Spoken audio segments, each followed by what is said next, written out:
happy Friday. I hope you're having an awesome day. As some of you guys know from my workout this morning, I sound a little nasally. I'm battling a little cold right now. I just came back from about a month of traveling, so the fact that I did not get sick while I was traveling is a miracle.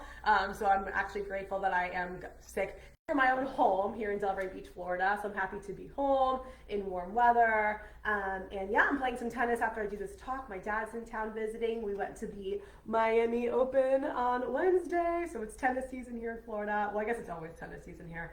So that's a hobby that I've picked up. And I played a lot as a kid, actually. My dad always tried to get me to play tennis. And now I'm trying to get back into it as an adult because I find that meaningful movement is super important, and having hobbies for fitness and not just looking at fitness as like a means to looking a certain way or feeling like we have to hit like certain numbers and for goals, but also just to learn a new skill and have fun with fitness. That's why tennis is really important to me. And before I jump into my topic for today, which is the good, the bad, and the truth about traveling and reaching your goals, since I just wrapped up this big trip, and we have this challenge coming up where I'll be talking a lot about traveling and staying on track with your goals, but I wanted to jump into this a little bit today.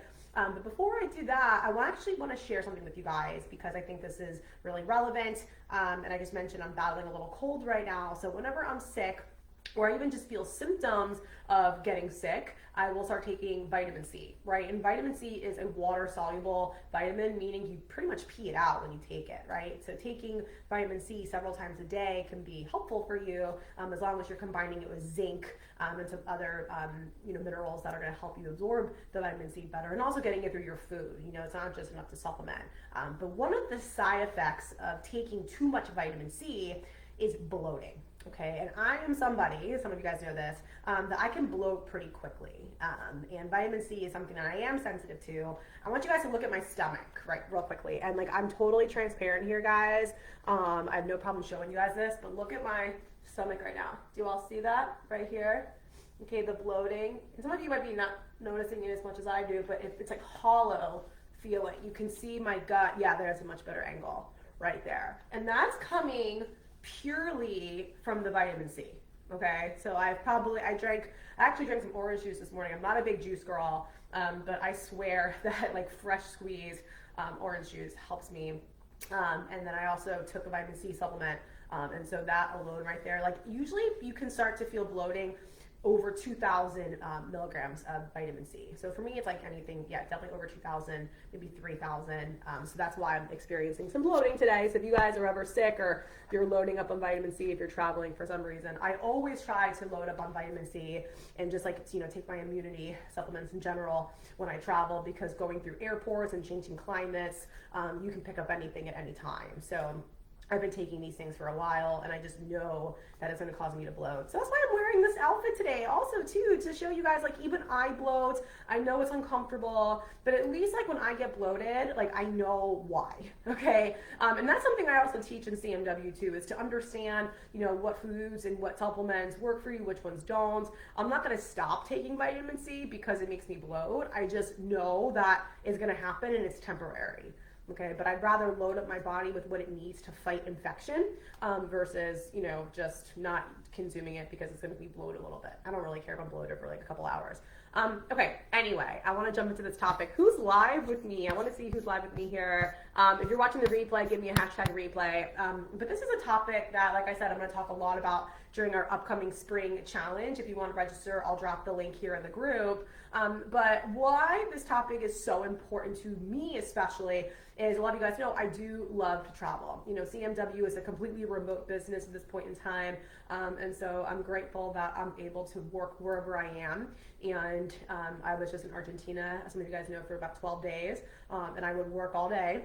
And then I would go enjoy dinner and, check out the nightlife in Buenos Aires, which I loved. And I did the same thing in the Patagonia region. I was in northern Patagonia, and I would work in the morning, go hike in the afternoon, and then kind of work in the evening a bit more. So I feel really grateful that I can travel and still work and live my life. So that's been a blessing. But I do know that sometimes when we travel, or if we go on vacation, so maybe you're not traveling for work, maybe you're going on spring break next week, or you're on spring break right now, or you just finished spring break, or you have summer plans coming up, and you're like, oh my God, like, how do I stay on track while traveling?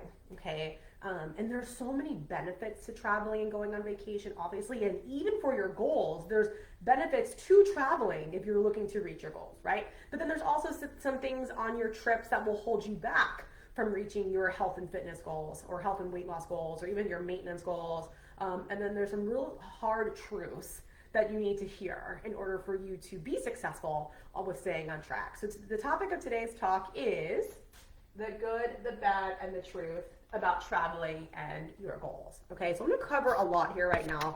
If you have any questions, you can comment here in the chat, and I'll make sure I get back to you at some point in time. All right, so like I said, I love traveling, and not only do I believe traveling is good for your soul, it's good for learning and expanding your horizons. I love learning about other cultures. I like to learn different languages. I'm currently working on my Spanish. I'm not perfect, but I did get a chance to practice a lot in Argentina.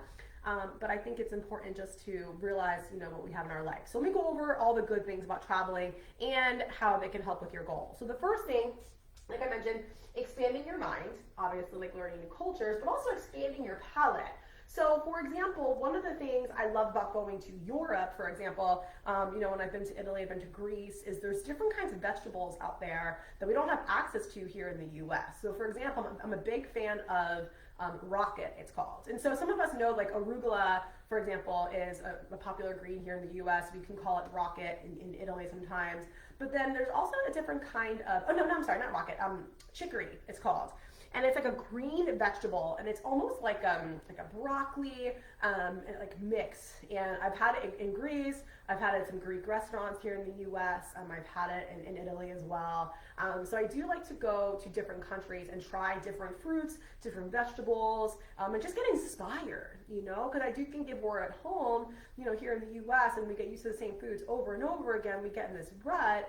So it is nice to travel and see how different cultures like cook these foods, and then just really kind of broaden our palate a little bit as well, okay? And maybe like, for example, if we go to a country where they don't eat as many, let me see, like, for example, like if you go to Greece, I was just there back in October, and they have lots of like fresh fish, and they have lots of vegetables, it's nice to do that while you're there and enjoy it if you're not doing as much in the U.S. So more of that Mediterranean diet. There are so many health benefits to the Mediterranean diet. So when you are in Europe, it's good to embrace that. Of course, when you go to Europe too, there's tons of breads and pastas and sweets, and I'll get into that in a little bit as part of the bad I'm going to explain here, because there's good and bad to, all cultures' food, right? So I love that you can try different foods when we're abroad. You also, at least me personally, and I know a lot of people, I work with CMW, and I have some friends and family who travel, they say when they travel, they get lots of steps. Okay, it's one of the best ways to explore a new country or a new city is to walk, right? And sometimes it's easier to walk than to go find a taxi, or it's cheaper as well, right? I know when I explore new cities here in the U.S., like I love going to Chicago, I love going through San Francisco and going to different places. I would love to go for runs, and that was a way that I could explore. New York City, you're walking a lot, for example. If you are going out into nature, you're hiking, and you're exploring like the mountains, for example, like you're gonna get more steps in as well. But of course, like we know in Europe, you're walking a lot more. When I was in, Argentina, Buenos Aires, like everyone's walking, it's, yes, Uber's easy and there's taxis and stuff and bikes, of course. But I notice that I definitely get more steps when I travel because I want to be more exploratory. Also too, of course, when you're on vacation primarily, we tend to be less stressed. Okay, and we're taking time away from work, taking some more time for ourselves. And so oftentimes that alone and lowering your cortisol levels can help you with your health and your weight loss goals. Because I've worked with clients before who, and comment below if you fall in this category, where you are eating the right foods, you're working out, you're getting lots of steps in, you're sleeping maybe, it's just fine, but like you're still in a plateau, right? You're not seeing the results that you're looking for. Comment if that's happened to you, okay? But oftentimes the reason why that happens is because we are stressed, right? So even if you're doing all the right things, if your cortisol is through the roof, right, it's gonna make your weight loss progress much more much slower, it's going to impede upon that, right? And also too, like if you're not sleeping enough when you're home and then you go on vacation and you're catching up on sleep, that's also really helpful for you in your weight loss goals as well. Because the two biggest things I see in clients that are doing all the right things nutrition wise and fitness wise, but they're still not seeing the results they're looking for, or they're much slower than they want, is their sleep is off, and then also their stress levels are super high. So vacation can oftentimes help you improve this, so improve your sleep and minimize your stress in your life, and that can actually help you break plateaus. So this is why it's very common for me to hear clients that are losing weight while they're traveling or on vacation. So love that. All right, and then last but not least is gratitude. And I would say this is probably one of the biggest reasons why I travel, is because I feel as if in the US, believe it or not guys, we are incredibly lucky to have all the luxuries, things at our fingertips, just everything. We are so lucky to all things we have here. And you go to other countries, even like new cities you travel to, and you notice like, wow, like I'm really lucky to have all the things that I do, right? So, having clean water, for example, I mean, we can take that for granted here. And sometimes we complain about the water quality here. Let me tell you something, guys. It can be a lot worse in other parts of the world, where they don't have a clean water source. Okay, they can't get their groceries delivered to them. Okay, they don't have tons of options for groceries, right? Like, for example, for me in Argentina, like, yes, they have a great, like, at least the stores I went to, they had a great produce section, fruits, all that kind of stuff. But like their processed food sections were like way bigger. So that really broke my heart a little bit. So I think, just being grateful for what we have here, right? And that's one of the reasons why I love traveling, and just like being in that headspace of practicing gratitude. I will tell you that will help you move mountains on your weight loss journey, where every single day you can celebrate these little wins. And I always say this, I say this to my health coaching clients, to my business clients. I say a win is a win no matter how small. So always celebrating those little things you do each day that are propelling you forward, and having that gratitude first thing in the morning. This is why I always journal first thing in the morning what I'm grateful for, even when I go on vacation and I travel, especially when I go there. It's like, wow, like I'm really grateful for not just being able to be here in this amazing place, this new place, but also for like what I have back at home waiting for me. Okay, and so gratitude absolutely has to be our attitude, and I find that traveling helps us really embrace that. Okay, so now let's get into what I call quote unquote the bad. I have bad in quotes because I don't really think there's anything bad about traveling.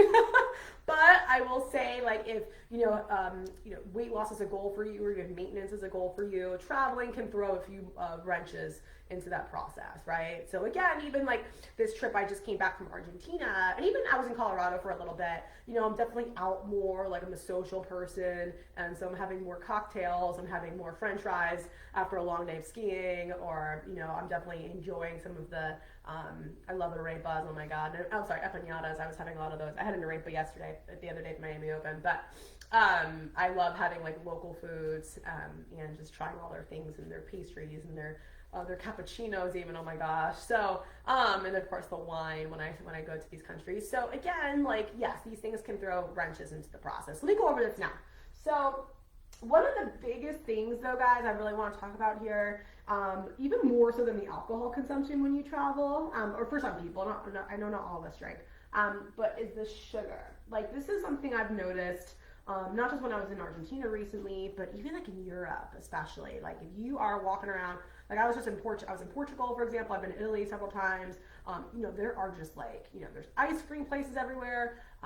There's pastries places. You can get pastries all the time. You can in the US, obviously, too. There's bakeries and stuff, but I just feel like in Europe, comment below. Maybe I have a different perspective, but comment below if you agree or maybe disagree, right? That there's like just way more access to sugar. So for example, I was just in Buenos Aires, and in Patagonia, and I would tell you, like, late night, like, people are eating dinner late at night, okay, and then at like 1 or 2 a.m., there are lines wrapped around the block for ice cream or for coffee, or like the chocolaterias, like tons of chocolate places in Patagonia. This is like a thing there.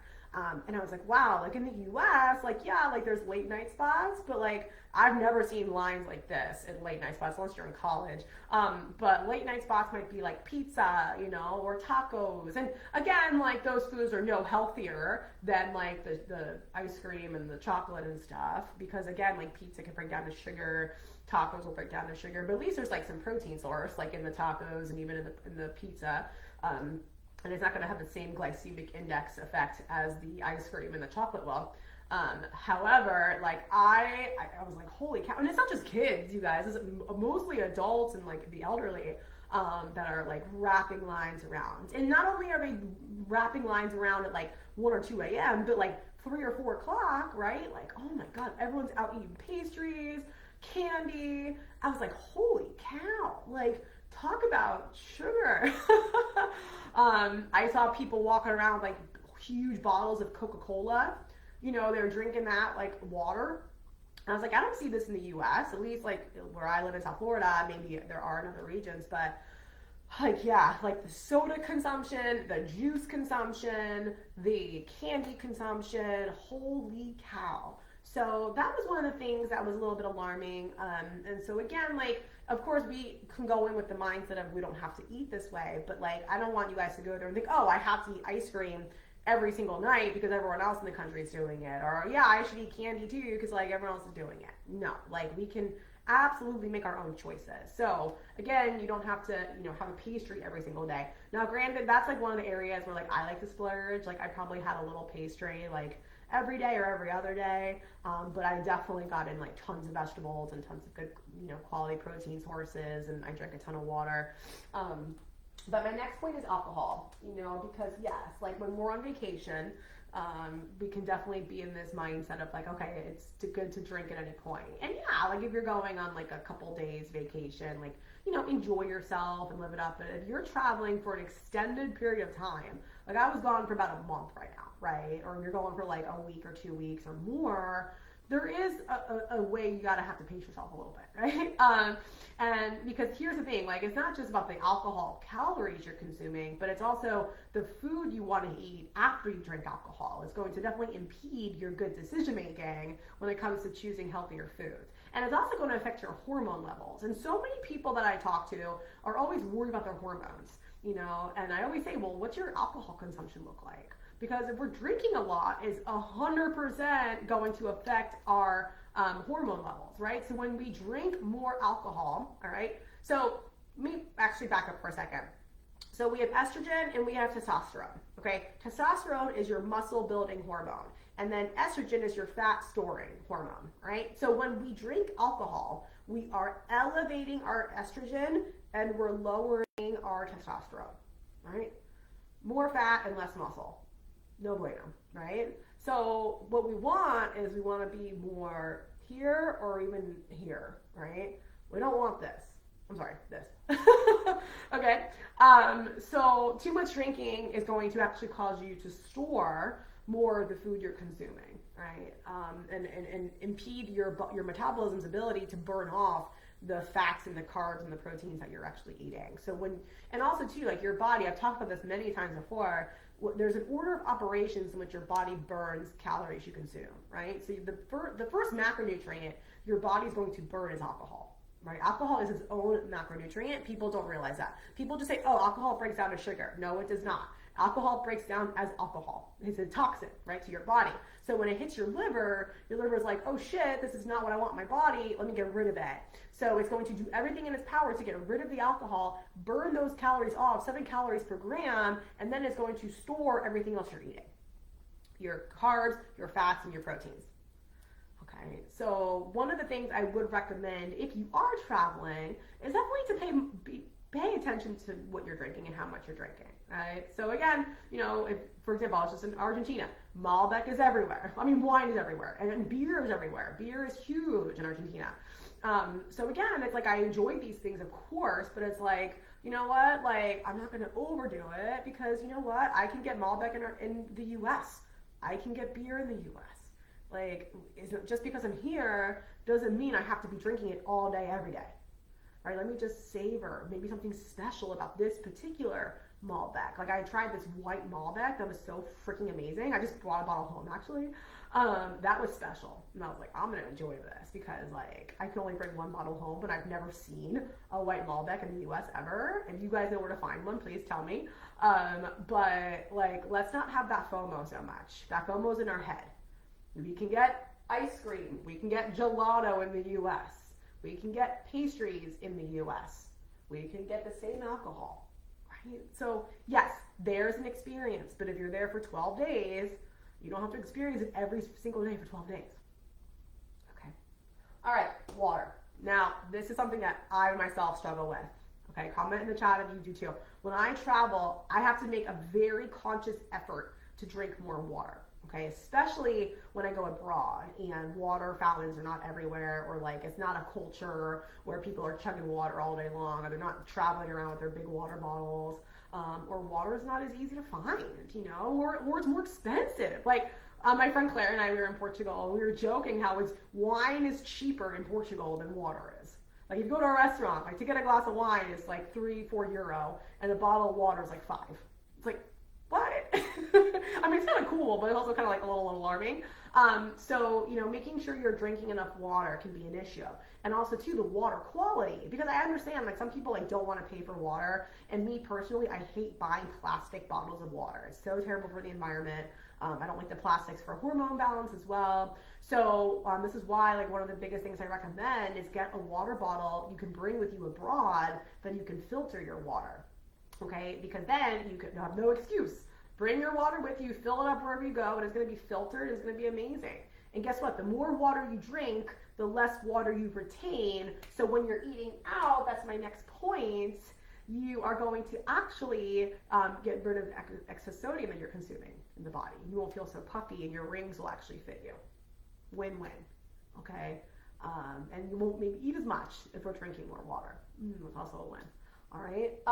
So yeah, eating out. So, and here's the truth, guys, and I even tell my clients this when we're here in the U.S. Like, if you're making healthy choices, like let's say you go out and get like salmon and broccoli at a restaurant, right? It's still not going to be as maybe healthy or as like less caloric or like less sodium as it would be if you're making it at home, right? Because you don't know what kind of oils they're using, how much oil, what kind of seasonings they're using, the portions might be bigger. So even if we're making like the healthiest freaking choices possible, you know, sometimes it might not be enough. So that's why I'm like, make sure you're drinking a lot of water. Make sure your alcohol consumption is not through the roof, right? And so that's going to be, you know, a game changer too, if you are able to kind of cook at home, which I'll talk about in a moment here. But yeah, sometimes eating out every single meal like that can be a problem and throw you off of your goals.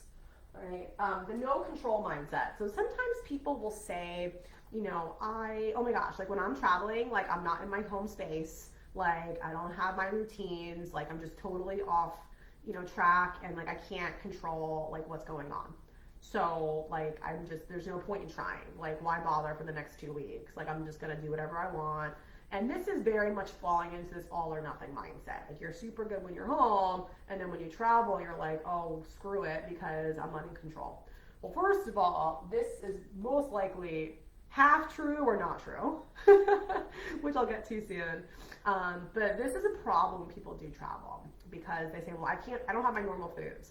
But just because you don't have your normal foods doesn't mean that you can't maybe make a little bit of an effort to find something similar. Maybe you can bring some snacks with you from home, or you can find some healthier choices at restaurants, right? Like, and you guys, I've literally traveled all over. I've even gone on 3-day road trips through like nowhere US, right? Just gas stations everywhere, and I still find healthy options. So I don't want to hear it, to be honest with you.